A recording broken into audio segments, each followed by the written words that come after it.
Olá, boa tarde. Utilidade Pública de hoje vai falar sobre a infinidade de blogs que discutem os mais diversos assuntos e que muitas vezes eles são produzidos por pessoas que desenvolvem atividades completamente diferentes dos assuntos que são abordados nesses sites ou nesses blogs. A gente começa conversando com Marcelo Gugel. Boa tarde, Marcelo. Boa tarde, Dani. Marcelo, que é juiz de direito, mas fala sobre relacionamentos, tanto no site quanto no perfil do Instagram. O que levou você a discutir essa questão da necessidade de descomplicar o relacionamento?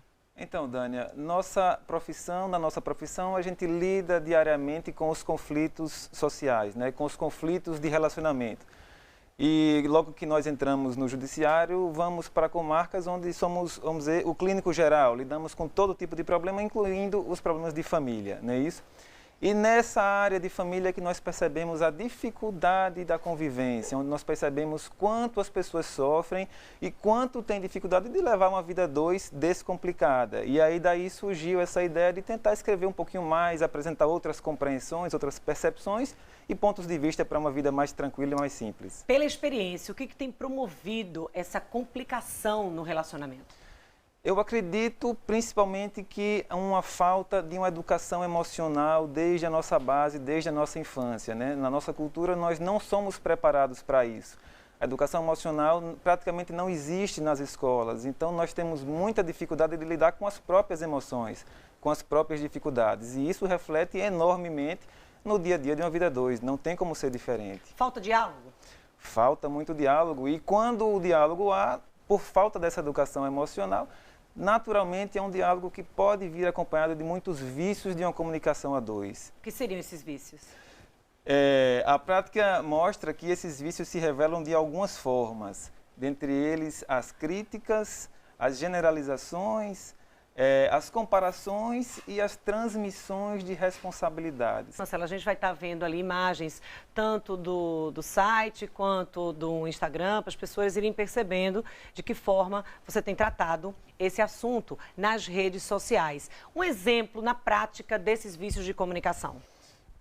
Bom, por exemplo, você precisa demonstrar que você está com raiva, você está sentindo algum tipo de sentimento desconfortável, mas a falta de educação emocional ou a dificuldade desse diálogo mais isento de vícios termina porque você transmite esse sentimento, mas de uma forma agressiva, através de uma crítica ou de uma forma oculta. Você quer dizer que está com raiva, mas fala de forma transversa para outra pessoa.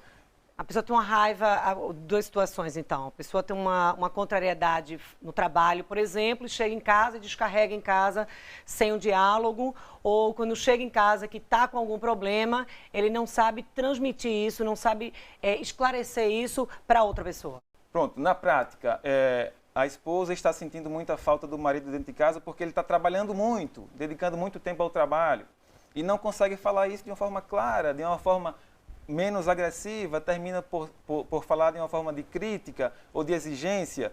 E aí o marido, por não compreender também essa comunicação, deixa de trabalhar um pouco mais, mas entra na academia, ou seja, não resolveu o problema, a comunicação foi desviada, não continua foi clara, ausente. Continua ausente. Então é preciso que a comunicação entre os casais seja absolutamente clara e isenta de vícios. E também respeitar o espaço do outro. Com certeza, no relacionamento é preciso que tenha o meu espaço, o seu espaço e o nosso espaço. Quando não há esse equilíbrio, normalmente há problema. Quando eu não consigo perceber o limite do seu espaço pessoal e íntimo, eu começo a causar um desconforto para você. E isso também é causa de muitos problemas no relacionamento. O ciúme desgasta muito o relacionamento. Isso seria consequência de quê? Da falta de diálogo, de um relacionamento frágil, de uma linha frágil de confiança? Dani, o ciúme é algo, de certa forma, natural nos relacionamentos, até determinado ponto, mas a partir daí ele começa a se tornar um grande problema nos relacionamentos, né? O ciúme é decorrente de um sentimento de posse. A nossa sociedade é materialista, a nossa sociedade é patrimonialista, e isso se reflete em todas as áreas da sociedade, inclusive nos relacionamentos. Então, quando não se tem essa percepção, quando não se tem essa maturidade, termina por permitir que o ciúme tome conta de fato e cause graves problemas no relacionamento. Na questão do diálogo, Marcelo, muitas vezes os pais falam assim, não, a gente não tem tempo para dois, porque precisa ficar com o filho, porque tem uma outra atividade a fazer, mas é importante que se separe esse tempo, até para fortalecer o relacionamento. Sem dúvida nenhuma, como falamos que é preciso que eu tenha o meu espaço, o seu espaço e o nosso espaço, é preciso que eu tenha o meu tempo, que você tenha o seu tempo, que nós tenhamos o nosso tempo. E o tempo familiar. Então, se isso não estiver muito claramente separado, alguém vai ficar sentindo falta em algum lugar. E essa carência vai se refletir, talvez, de uma forma negativa. E as gentilezas que a gente tanto cobra com as pessoas na rua, é importante que elas existam também em casa. Por exemplo, o pedir desculpa, o reconhecer que está errado, na hora, por exemplo, dar o braço a torcer, na hora de, por exemplo, não quero ver aquele programa de televisão, mas ele quer, ou vice-versa. Aquele momento a gente pode ceder um pouco. A isso eu chamaria, Dânia, de uma dupla que tem que ser muito bem casada, humildade e tolerância. A humildade vai fazer com que nós consigamos perceber os nossos erros, as nossas fragilidades, né? E a tolerância vai possibilitar que eu permita e aceite os seus erros e as suas fragilidades. E nessa dupla, eu acho que todo mundo sai ganhando. Quando a gente consegue ser humilde e tolerante ao mesmo tempo, a gente só consegue construir coisas boas. E me fala uma coisa, a gente já mostrou imagens tanto do site quanto do Instagram, mas eu queria que você desse o endereço aí, tanto do perfil quanto do site, para que as pessoas pudessem acessar esse conteúdo. O nosso perfil no Instagram é @papodecasal_com. @papodecasal_com. O nosso site é www.papodecasal.com. Uma outra coisa, Marcelo, é aquela questão das redes sociais. Hoje a gente vive num mundo muito imediatista. As pessoas elas estão mais impacientes, elas querem respostas mais rápidas. E esse imediatismo, essa impaciência tem chegado dentro de casa. Sem dúvida nenhuma, e isso não combina em absolutamente nada com a vida 2 descomplicada, né? A vida 2 descomplicada precisa ser mansa, precisa ser calma, precisa ser tranquila. E esse imediatismo das redes sociais hoje é exatamente o contrário do que a gente precisa. É uma adaptação que precisamos vivenciar. Não tem como fugir desse tipo de modernidade, mas precisamos saber o limite de incluir isso na nossa vida pessoal a dois, né?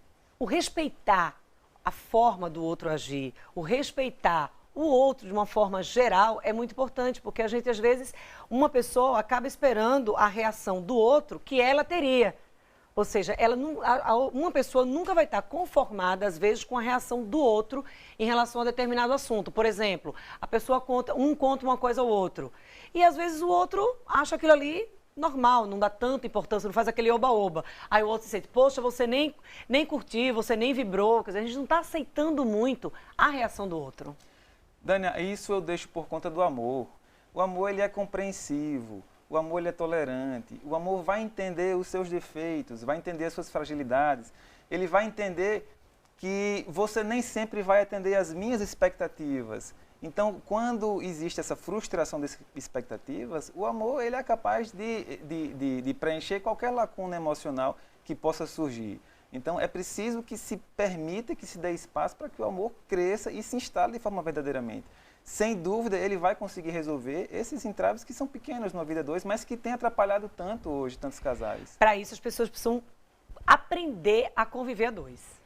Sem dúvida nenhuma, precisam descomplicar a vida 2. E é isso que nós estamos tentando fazer com novos pontos de vista, com novas percepções, com novas compreensões, através dessas nossas postagens. Descomplicar a vida 2 não quer dizer que as pessoas já vão agora se comunicar por WhatsApp, não, né? Não, de forma nenhuma. Vão dialogar mais. Com certeza. A conversa, né, permitir que o sentimento se aflore de uma forma saudável, agradável, alegre, feliz, e que o relacionamento possa ser construído em bases sólidas e não em bases frágeis que possam ser destruídas por qualquer temporal simples. Até porque essa vida a 2 descomplicada, ela se reflete positivamente também, se houver filho, ir para toda a família, no grupo de amigos. Sem dúvida nenhuma. Isso é a origem, eu diria, da paz coletiva. Se nós não temos paz dentro de casa, se não temos paz internamente, não conseguimos produzir paz na nossa família e na nossa sociedade e nos núcleos sociais que convivemos. Então, isso é indispensável para a vida atual.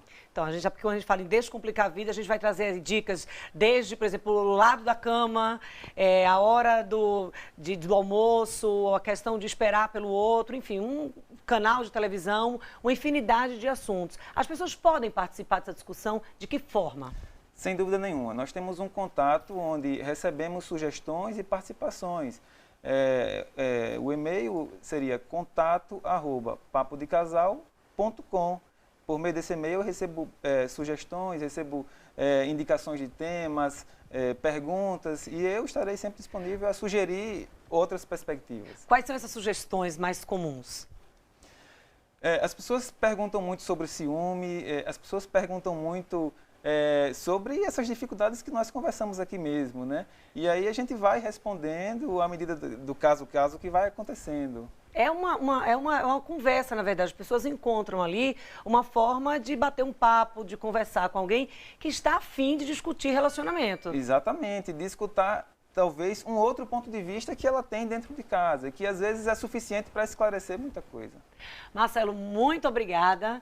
A gente sabe que cada dia mais tem mais seguidores nesse seu, tanto no perfil quanto no site. Boa sorte nessa conversa, as pessoas estão precisando de fato descomplicar a vida dois. Eu que agradeço, Dani, estaremos sempre à disposição que for necessário. E daqui a pouco a gente volta com utilidade pública depois do intervalo.